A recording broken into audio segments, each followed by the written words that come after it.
But just for a bit of context first, I thought I'd start with a real life example to try and highlight why I think that customer experience is so important and in fact urgent. I decided to buy some trainers recently online.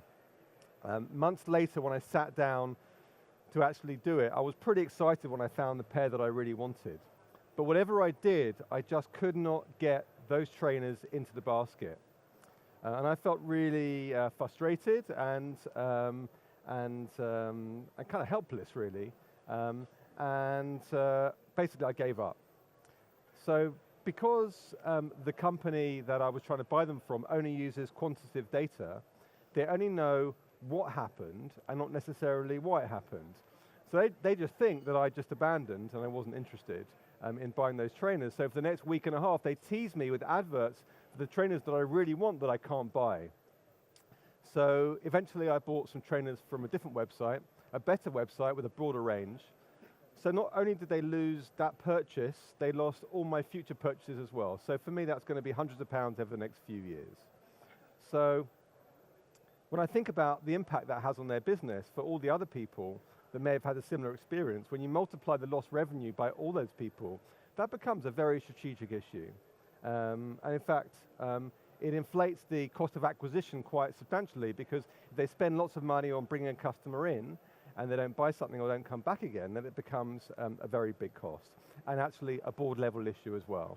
So with me is Shanaz Chanaya, who is the Director of E-commerce Development at Lego.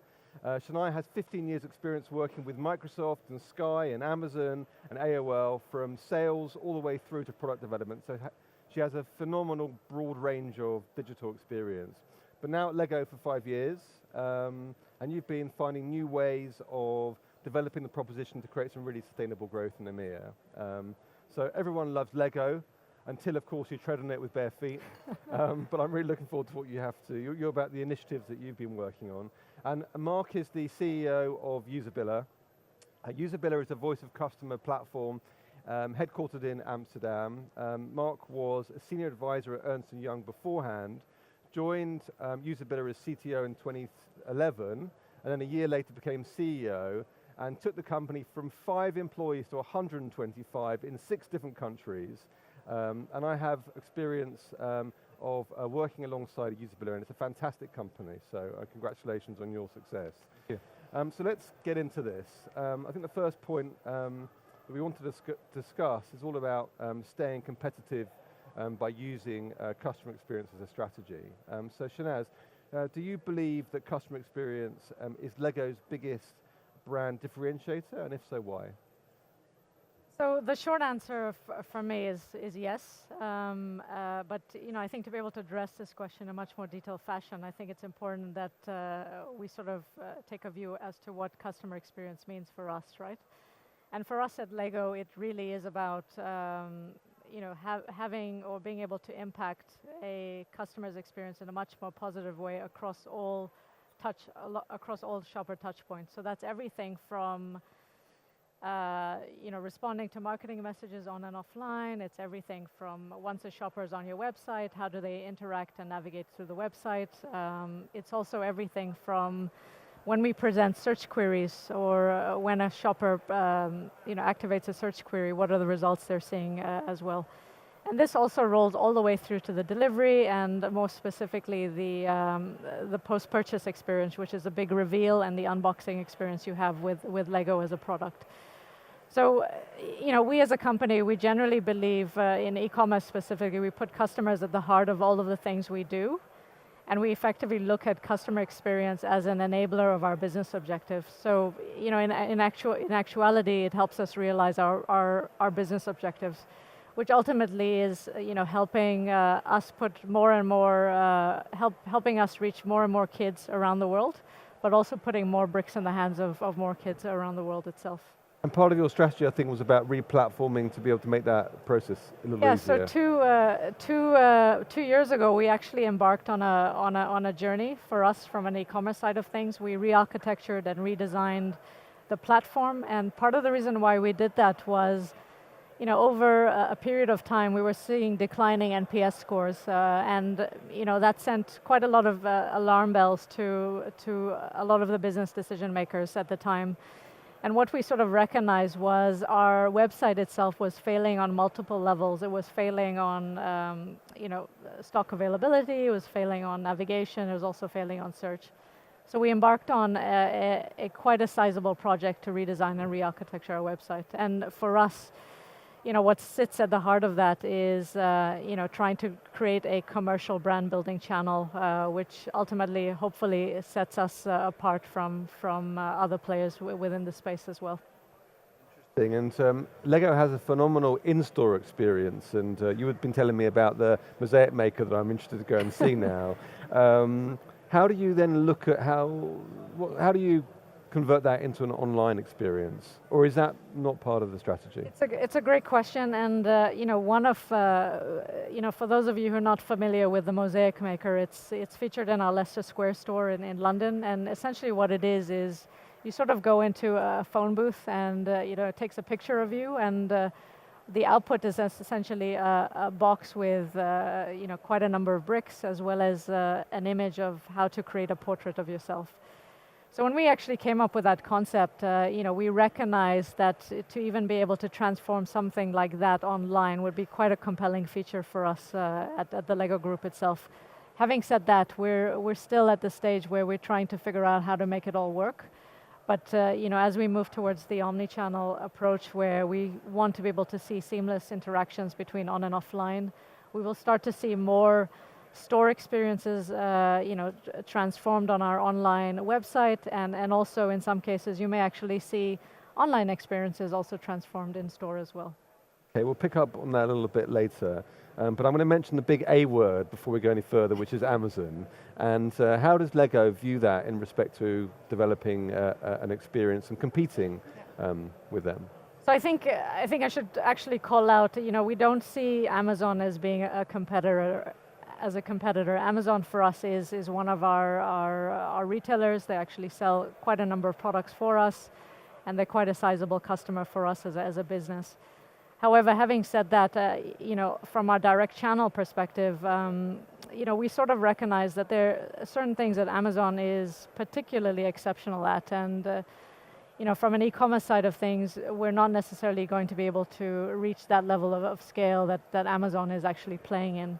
And so what we try to do is differentiate ourselves on other elements within the website itself, and try to make these core and essential part of our value proposition. Almost itself. More of a destination, yeah. Correct. Yeah, interesting, rather than just a transactional platform. That's a really interesting way of differentiating. Mark, so it'd be interesting to find out from you how you believe that organizations should be future-proofing their digital customer experience. Yeah. So a recent survey, which was actually, the research has been done by one of the MPS founders, is basically showed that 80% of the organizations think they are offering a great customer experience, but only 8% of their customers actually perceives it as a great customer experience. So you see that there is a big misalignment there, basically. And what we all should really understand is how the customer perceive the customer experience is actually reality for organizations like, in this case, Lego. And every company should be aware of course, of that customer experience is a very important thing. But what you see nowadays is a lot of companies are performing very superficial changes. They're basically putting patches on things. They're not making change as a part of their real core organizations, and this is where the biggest challenge lays for organizations. And this is also where basically tools come in, where you can measure your user experience. And what you sometimes see if you do a post-purchase survey, that survey is being sent out way after the actual survey has been done. So you don't get real-time insight at that actual moment. That's going to result in a very different response, because people have calmed down by that stage, right? Definitely. So what we are seeing, and what we think where you can get way more value, is to ask the right questions at the right time. So you want to get continuous feedback on your platforms. This can be email platforms, websites, and also apps. And this can be done with the Decibel Insights experience score, for example, or with our mood rating or customer effort score. This is where you can really get the great, where you can really get great insights from. And it's interesting, I think sometimes we don't anchor the concept of digital customer experience in the fact that it's all about building customer value. And we'll play into that a little bit more in a bit. Okay, let's move on a bit, because I think when you try and develop experiences, you need to understand whether you're actually improving them. And I think it's been typically very difficult to measure that. So from a KPI perspective, Shanaz, how do you benchmark a successful digital customer experience? I think as a starting point, and I don't think this is unique to Lego, right? You often take a look at the retail landscape that exists out there, and you try to have a good sense of who's playing in this space and doing it really, really well. So what customer experiences are excellent, what customer experiences are okay, and what experiences are potentially not what you'd like to replicate yourself. So I think that would be the starting point. But essentially what we do at Lego is, we've got a fixed set of KPIs that we look at, and these range anywhere from the traffic we're seeing on the website, to average order value, to revenue, to the number of orders, to engagement metrics such as page views per unique user, and then also page views and time spent online. So we look at quite a number of metrics to determine whether we're moving in the right direction, or at least moving in the right direction that meets the expectations that we have for our shoppers as well. Now because I pre-warned you I was going to challenge you on this, because those sound to me like very quantitative metrics, and not necessarily an understanding of the qualitative experience people have. And I'm talking about measuring clicks as opposed to what happens in between the clicks, because that's where we really learn around how someone's behaving and experiencing something. Have you been addressing that area at all? Yeah, I mean, it's an interesting one. As a company, we look at NPS regularly.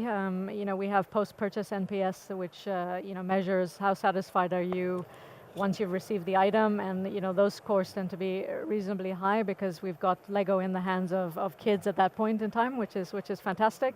We also measure browser-based NPS, which is a survey that is a pop-up that comes to shoppers and asks you a series of questions as to, are you seeing any friction points on the website, etc. So, what I would say to that is, NPS tends to be our qualitative metrics that we look at, or our qualitative measures, and the way we use those in sync with our quantitative measures is, when we do see an issue in real time, I think it's the verbatim or the color commentary that comes as a result of NPS, which gives us a lot more insight as to how people are feeling about their interaction with shop.lego.com.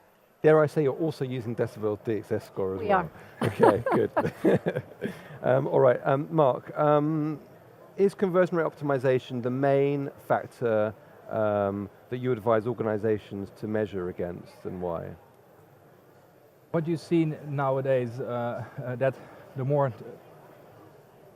traditional conversion rate optimization often goes at the expense of the customer experience. And we all know the example of well, I won't mention any names here, but a travel site where you can say, oh, there are only two rooms left. You need to book now. This is all very persuasive design, but it's really a short-term thought. And what customer experience optimization is about is that you really have that long-term vision, and it might go at the expense of your short-term conversion, but in the end it will definitely pay off. And I think the example that you gave in the beginning about the shoes, I think this is a perfect example of that. Yeah, it's interesting. You're basically saying that optimizing certain parts of a website or an app, it's just about persuading someone over a line, isn't necessarily about looking holistically and making sure it's a pleasurable experience. And this, I think, comes back to this idea of building long-term or lifetime customer value. Yes. When you're thinking in those terms about bringing customers back again and again, you'll think quite differently about trying to get them to make a purchase just then and a one-off. Yeah. Okay, same question to you, Shanaz, actually. So, is conversion rate optimization the main factor that you measure against, and if so, why? No, I mean, it isn't. And if we think back to the previous question, we very much look at commercial levers at a similar or same weight to the NPS levers we have at hand. So, what I would say is I think they both need to work hand in hand to enable us to make the right business decisions that make sense for our shoppers overall. Would they come at an expense? Probably not. I think I think when we look at quantitative measures, it's very much short term, and it's very much real time in terms of how we assess the measures.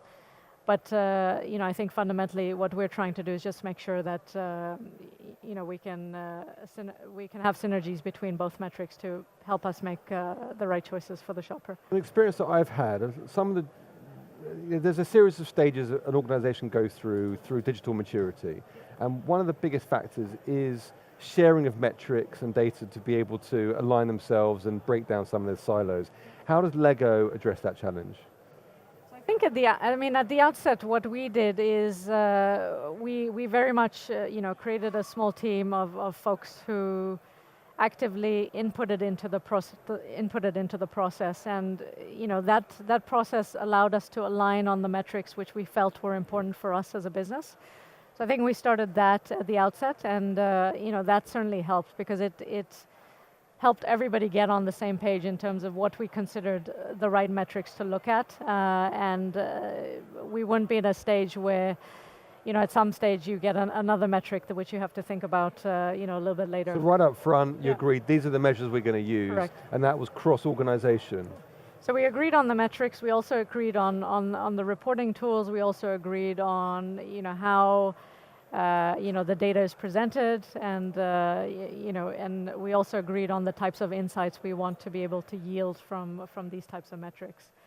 And essentially what happens as a commercial owner at Lego, for me, essentially I look at the data pool on a daily basis, and then what we also do in addition to that is we've got a monthly Voice of the Shopper session where all of the full e-commerce team comes to a session where we discuss customer service, how customer services are seeing basic insights. We also look at the NPS verbatim commentary, and we intrinsically decide on what we'd like to focus on for the next month in terms of new product developments as well as initiatives and activities as well. And how high does this run in the organization? I mean, is this very much a top-down kind of way of thinking? Is customer experience baked into the overall strategy of the business? I would say so. At least within e-commerce, we certainly think that way. I think it's important, as I mentioned earlier, I think it's important that when we think about customer experiences across the full shopper journey, so regardless of the area that you own, we sort of recognize it's the collective that makes the shopper experience a positive one. It's not the individual piece that does that. And to what degree do you liaise with the offline team, the store team, to make sure that there is consistency amongst the two? Are they part of this whole measurement strategy? Or? So at the moment, in terms of our monthly Voice of the Shopper, they're not currently. However, we do have ambitions where we would like to integrate more and more teams into the monthly Voice in the Shopper. And the idea behind it is we are all privy to the same information that can all, again, help us make the right informed choices. From your past experience, do you think the fact that this is a core part of the strategy, that this is what's making the project so successful, or as opposed to like an initiative, does it feel like that's one of the success factors? I mean, I would say so. We did redesign, re-architecture the website 2 years ago. We're already seeing the fruits of our labor with not only a new site, but also with the way we work, right? So there's a lot of new ways of working that we've also implemented, which are also helping drive the growth that we're seeing currently. And that comes in the form of agile ways of working. It comes in the form of using data to make informed commercial choices, et cetera, et cetera. Mark, I just wanted to come back to a point that I think you mentioned previously before we came on stage around Coolblue and Farfetch, and about the importance of disruption and how that for some digital natives that it's in customer experience is like a really important factor in choosing what company to do business with. Yeah. So I'm not sure if you're familiar with the company, but Coolblue is a very, nowadays it's a very large online Dutch retailer, a fast-growing Dutch retailer as well, and they try to be they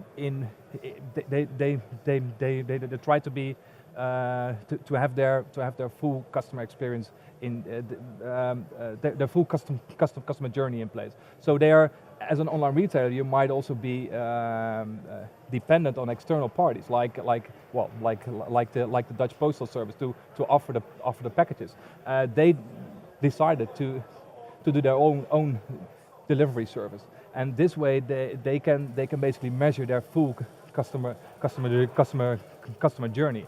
And by 2020 they expect that customer experience will take over price as an actual differentiator to the buyer. And you see that already happening there, because Coolblue isn't the most cheap one to buy, but their experience is so perfect that people will buy there. So they almost didn't trust anyone else to do parts of the job. They wanted to make the experience good. Yeah. And that's creating disruption in the market, is it? It definitely do, yeah, definitely does, yeah. All right, let's move on to digital body language, but let's give a very quick bit of context to this. And this is the idea that if someone walks through a shop door, a sales rep will keep a respectful distance between them and the customer, but watching their body language, so that if they look like they're going to buy something or they look like they're not going to buy something, they suddenly react and step in and try and keep that customer moving towards a purchase. So I know that, Shanaz, you use digital body language to measure and optimize digital experience. Can you explain any use cases or examples of how measuring digital body language has helped you uncover experience issues and what you did about it? Yeah, absolutely, it's a great question. You know, we utilize Decibel as a service for a number of things, right? But the most recent examples that I can think through is we utilized session replays as well as the funnel analysis functionality. And essentially, what we were finding within our checkout experience specifically is people coming to the checkout, and we're scrolling down and we're just seeing the length of the form itself that they had to fill out, and it was feeling a little bit off-putting from a shopper experience perspective. And what we were seeing with our shoppers during this use case is people were either exiting or going back to the homepage. So essentially, we were losing the sale in that instance. With the likes of Session Replay as a tool, what we were able to do is discover, this pain point or this point of friction for our shoppers itself. And as a result of that, we've actually implemented a very a slight optimization on our original checkout, where we've divvied it up into multiple pages. So it's shorter forms, but over a series of multiple pages, and that's actually helped from a abandoned cart perspective. And what we were also finding that what we also did was we allowed for collapsible fields where it doesn't look like the form is quite extensively large. So that's one of the examples that we've utilized digital body language to tell us sort of what to do and how to optimize the site. Another example that we recently found as well, and when we re-architectured our website, we actually moved to a single-page web app architecture. And what we found over time, utilizing Session Replay as well, is the pages weren't loading at the pace that we actually thought they were loading at, and as a result, I think the slowness in the pages were, again, somewhat off-putting for shoppers as well. And as a result of that piece of insight, we've made huge strides on the site speed perspective, and we've been able to reduce our site speed over the course of a couple of months by at least 1 second, which if you try to translate that to a commercial revenue number, it's quite sizable from a Lego Group perspective. So again, these are good examples of where we've seen digital body language help us make informed choices. And the last example that I can reference or talk to is something we've just actually recently launched, and that's chat functionality. And chat functionality for us is a good way to be able to monitor body language in real time and be able to decipher what it is a shopper is doing, where are they struggling with the website, and being able to, actively handhold the shopper through the process itself, right? And I think this example isn't unique to Lego. There's a ton of retailers out there that do chat and do it quite well. But I think chat is one of the key ways that we're looking to help us assess, how shoppers are doing within their respective journey, and then offering the right solution to them in that given moment. All those areas sound to me like being more empathetic to the customer. You talked about before putting customer at the heart, but in some ways it's also making it a more empathetic experience for them. It's thinking from their perspective and how they are interacting with your interactivities to be able to make it as fluid as possible. Mark, let's move on to sort of the biggest struggle in creating experience. So what do you believe is the biggest barrier organizations face in optimizing digital experience? Yeah, I think there are basically two biggest barriers, and one of them is, I think, really change, because a lot of companies say they're offering a great customer experience, but I don't think they actually do, or their customers don't think they actually do. And there is so much data within the organization, but you really need to empower teams within the organization with that actual data. Use it as a kind of catalyst within your organization. Secondly, is you need to know what you need to prioritize. We're all building e-commerce platform, but you need to know what you need to build first. What are the things that your customers actually want? And this is where the voice of the customer comes in. And we of course all know survey sucks. Like we offer micro surveys, but I can say the extensive surveys, they suck. And I'm thinking about talking about the 20, 30 question surveys. And they probably still... You've got to really love a company or really hate it to want to fill that out, right? Yeah, well, exactly. So you also should question if those surveys are being sent out and also filled out, is that actually representable for your full user group? Does the nowadays online digital native actually want to fill out these kind of surveys? So there are all kinds of ways to actually do it properly. We do it with a smaller microservice where you can have a small slide out. We ask a very quick question, and then you do an NPS or a customer effort score after your purchase, for example. Always do an open-ended question afterwards, because you always want to get this qualitative data as well. But next to that, when you're doing A/B testing, you also want to know the why. Why does a certain version perform better? And the session recording you talked about earlier, you can also combine that with your qualitative feedback data. So if you see something in a session that is going on, what do the customers actually say about that actual part there? Yeah, so really empower the voice of the customer to really drive the right change in your organization. And that's how, in fact, you can take that customer perspective and be more empathetic to the experience, because they're designing the whole process from thinking about a customer, but there's a reality. Things don't always go right, and you have to pick up on those things and deal with those things, otherwise you lose customers like me. Okay, interesting. All right, so the future of customer experience and personalization. How can qualitative digital experience data help fuel content personalization and relevancy? So I think when we look at, if I can share my perspective from Lego and what it is we're trying to do on shop.lego.com itself. I think we're still quite far away from being able to personalize in the optimal fashion, right? We're doing email marketing where we're personalizing emails to folks. We're actively providing the right recommendations for our shoppers on the website. But I think if we think about the long term in terms of where you probably want to get to with any e-commerce site, is being able to personalize the full experience from end to end. And again, starting from the marketing messages you're receiving right through to the the unboxing or that the big reveal moment you have with your product itself. So that's that would be the end goal from a personalization standpoint. And how do we use qualitative data to help formulate that?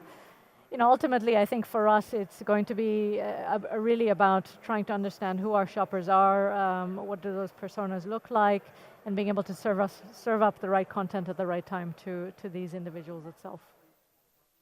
Yeah. Mark, same question to you. Yeah. So throughout the years, we learned that our users using this qualitative experience data to really verify the assumptions they have about their actual users. But next to that, there's also a portion that there are these unknowns in the organization, and this is where the real power of the voice of the customer lies. And how you can use that in personalization. A very practical example: we are with multiple of our customers. We're using the actual data layer to feed the data layer with the survey results that we are collecting for them. So, for example, if you get negative feedback, you might want to pop up that actual chat window where you were talking about, and so actually actively reach out to that person. Or when you have a very high, if you have a very high NPS rating, you might want to share some specific content with that user, so they can share it again with their friends and family, for example. I think you've hit the note here, and this goes back to this original story, is that if you just use quantitative data, you're not going to be able to send the right communications if someone has a bad experience. Yeah. So I think it's an absolute game changer to be able to feed qualitative data in as well, because then decisioning engines can work out, don't send sales communications, start repairing the relationship and trying to get the customers to forgive you and manage expectations. And I think that's the thing that will, I think, be the future of digital customer experience. I'm going to throw in just a last question around, like, what do you recommend to companies as like the key thing to think about when they are embarking in trying to develop their digital customer experience in their organizations? First to Shanaz, put you on the spot here. I would say it's, I think if you're thinking about, embarking on the journey, I think it's important that you have, top-level support to be able to do that. And I think the reason I say that is it makes, the embedding of this type of thinking a lot easier if you've secured the right levels of support from the right individuals within the business.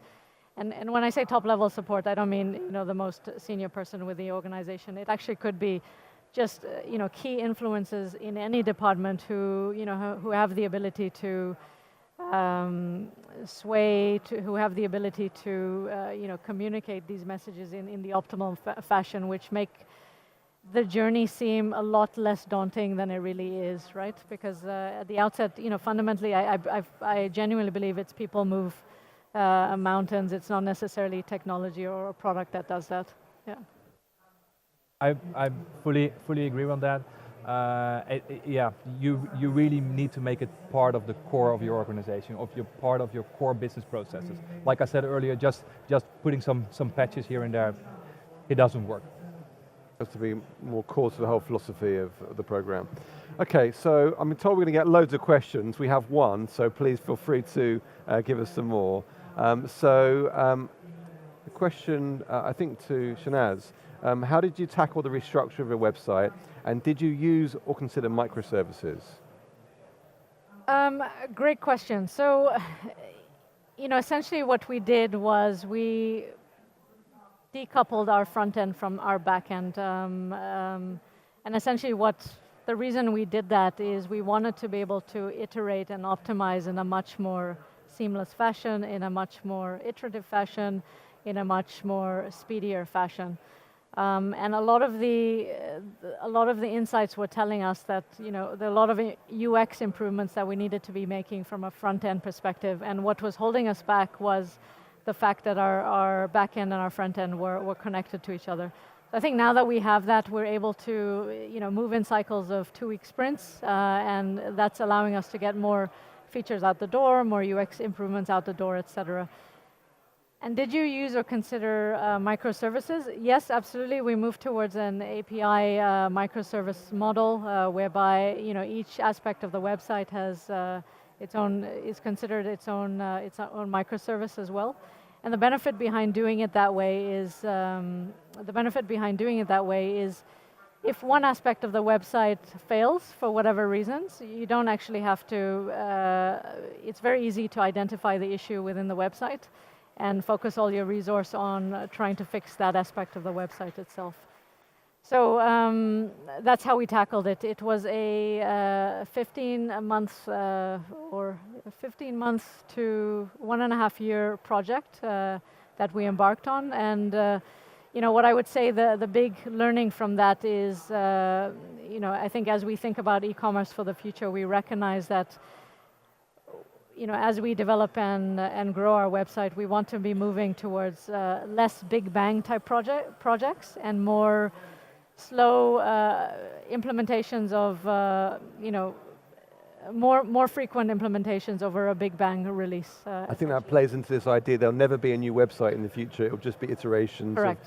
Of gradual progression to something different. Correct. Okay, another question. What is your UX process at Lego, and do you adopt a test and learn approach, and what does your team and process look like?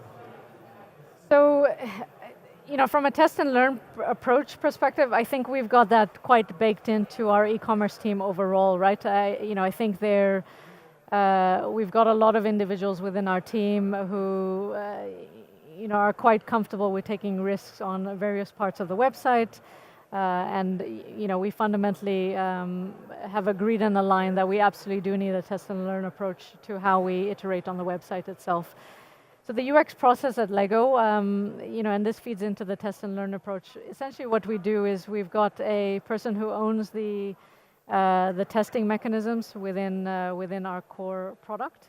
And essentially what they do is they develop all the various tests we would like to roll out at some point. And they manage the full process end to end. That's everything from thinking through the hypothesis, right through to what do the key success criteria look like, and then the implementation, and then further to that, reading the results and being able to communicate what those results are, and the narrative around that for us as well. I think one of the other things we've also done within the e-commerce team as well is, we actually have, we're building a development team in the UK specifically, and what we've done there is we've tried to bring our designers very close to the developers. And the reason behind doing that is we're able to see quite easily, is it easy to roll out a piece of functionality, given you've got the developers giving you advice along the ways as well. And also fundamentally, the developers are also talking to our UX people, and they're essentially saying, have we considered doing things in this way, because it may add value to a shopper as well. So hand in hand, the test and learn approach as well as our development processes we have in place are working very collaboratively with each other to just make sure we're rolling out features in an optimized fashion. Excellent. I hope I've answered that question. Yeah, I think that's an excellent answer. Yeah. Okay, so another question. This one's for both of you. Out of all the experience changes, Mr. Mark, I'll start with you. Out of all the experience changes your clients have made or you've been party to, which one do you think has made the most significant difference? Well, I'm going to actually... And by the way, we could tie this in with the other question, which is how did you prioritize that? Yeah, but I will give actually this answer from a company point of view, so not from a vendor point of view. Okay. Because I think from us as a software organization, we introduced a customer success team in 2014, and that's been a huge improvement for a customer. That is not very digital though. Sorry? That's not very digital. Well, it is for us as an organization, of course. It's we basically when we get on the customer, we hand them over to our customer success team, and they track the customer throughout their whole customer journey. And by introducing this team, this has had the most impact for us. What's interesting from your answer is how satisfying it's been for you to give your clients such a good customer experience. Yeah. It feels good. Yeah, definitely. Same question for you, Shanaz. And I've forgotten the question actually. Oh, so. Okay. Out of all the experience changes, which has been the one that you're most proud of, let's say that? I would say at the moment I would probably say checkout as a collective e-commerce team, right? And fundamentally part of the reason why we are proud of that is, I think it's the area which I think is going to have the most impact from a shopper perspective and getting people through the purchase funnel. And also, it also ultimately it's also going to make the speed of transaction a lot simpler for our shoppers. So it's not the sexiest idea, but it's the one that I think. It's the business end of and when we talk about experience, we often are talking about checkout because we know the pain that can cause. Okay, thank you very much, both of you. Some really interesting responses there. Actually, I've got one more question. Should we? We're okay? Okay. Is re-architecting and redesign of the site something Lego accepts it will need to do again, or is it looking to avoid this in future? I think with the evolution of technology and the shopper experience expectations becoming so pronounced over even over the last 2 years, I don't think it's I don't not think we wouldn't do it again. I just think it has to probably be at the right time. This is this idea of continual iteration, and actually maybe there isn't the need to have a big re-platform in the future. Along with the platform is good for you to be able to make those changes, yeah. Absolutely. Any thoughts on that? No, just in terms but of experience I saw an earlier question, how do we prioritize basically? Yes. So that might be an interesting one to basically how we as an organization prioritize, because as a company we also need to listen to our customers. Yeah. And how that works for us, our product organization is actually in charge of this prioritization session. And they have all kind of stakeholders in the organization. So this can be sales, this can be customer success. These are of course clients, but most of that data is being fed by sales and customer success. And we have monthly sessions for that, where basically all the data that is that's getting from the organization, that's going to product, and we basically score it. We simply score it based on how much effort it is, how much does it cost for us to implement, and what is the gain for our customers. And based on that, we prioritize what we have to built. That's a great full circle back to this idea of being able to have the right metrics in place to be able to then use to then make those kind of decisions. Brilliant. Well, thank you very much. Well, huge thank you to all of our panelists there.